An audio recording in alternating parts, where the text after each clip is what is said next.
2016 সালের 1 জুলাই ঢাকার গুলশান এলাকায় ৭৯ নম্বর সড়ক কূটনৈতিক জোনের শান্ত এলাকা। বিকেল গড়িয়ে সন্ধ্যা। ঈদের ছুটি শুরু হতে আর মাত্র 2 দিন। শহরটা যেন একটু ধীর, একটু স্বস্তির। আর এই স্বস্তির এক কোনায় একটি ছোট্ট ছিমছাম রেস্তোরাঁ, হলি আর্টিজান বেকারি।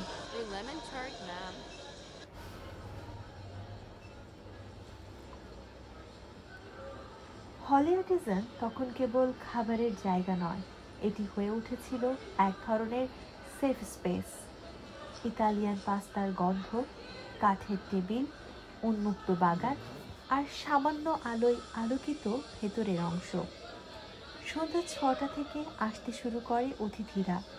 বিদেশি কূটনীতিক, উন্নয়ন সংস্থার কর্মকর্তা, জাপানি প্রকৌশলী, ঢাকার কিছু অভিজাত পরিবার, শিক্ষার্থী, প্রেমিক প্রেমিকা।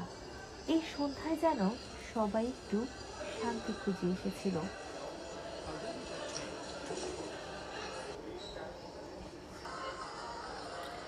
সেই রাতে হলি আর্টিজানে ছিলেন ফারাজ হোসেন, আবিন্তা কবির, তারিশি জৈন, 9 জন ইতালিয়ান নাগরিক, 7 জন জাপানি প্রকৌশলী, 1 জন বাংলাদেশি বাবুর্চি আর প্রায় 40 জনের মতো অতিথি। সব কিছু ছিল স্বাভাবিক।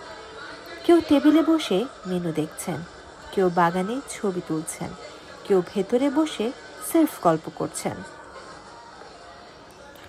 তাদের মধ্যে কেউই জানতেন না মাত্র 2 ঘন্টা পর এই ক্যাফেটি পরিণত হবে মৃত্যুপুরীতে।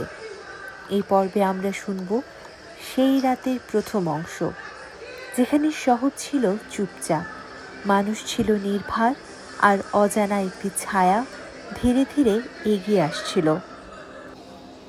হামলার আগে ওই দিন দুপুরে ঢাকা শহরের কোথাও কোনো হুমকির খবর ছিল না।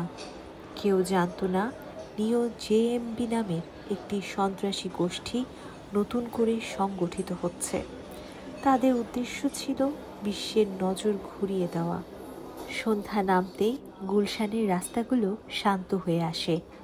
কিছু রিক্সা চলে যাচ্ছে, বাড়িগুলোতে আলো জ্বলছে, আর হলি আর্টিজানের টেবিলগুলো ভরছে এক এক করে। সে সময় ঢাকার আরও হাজার ক্যাফেতে মানুষ বসেছিল, কিন্তু এই একটি জায়গা ছিল পরিকল্পনার কেন্দ্রবিন্দু। সন্ত্রাসীরা যে কোনো জায়গায় নয়, এই নির্দিষ্ট জায়গাটাকেই বেছে নিয়েছিল। কেন? কারণ এখানে বিদেশি নাগরিকেরা নিয়মিত আসতেন। কারণ এটি ছিল নিরাপত্তা বেষ্টিত অঞ্চলে ঠিক পাশে। কারণ এটি ছিল প্রতীকী জায়গা, শান্তির, সংস্কৃতির, আধুনিকতার। তারা চেয়েছিল শুধু বাংলাদেশ নয়, বিশ্ব যেন চমকে ওঠে। এই এপিসোডের শেষে আমরা রেখে যেতে চাই এক প্রশ্ন। সেই রাতে যারা ছিল তারা কি কোনো ইঙ্গিত পেয়েছিল? কোনো চোখে কি ছায়া লেগেছিল? কোনো মনের মধ্যে কি হঠাৎ করে এক অস্বস্তি নেমে এসেছিল? নাকি আমাদের মতো তারাও জানতো না, নরক যখন আসে সেটি পায়ের শব্দ ফেলে আসে না।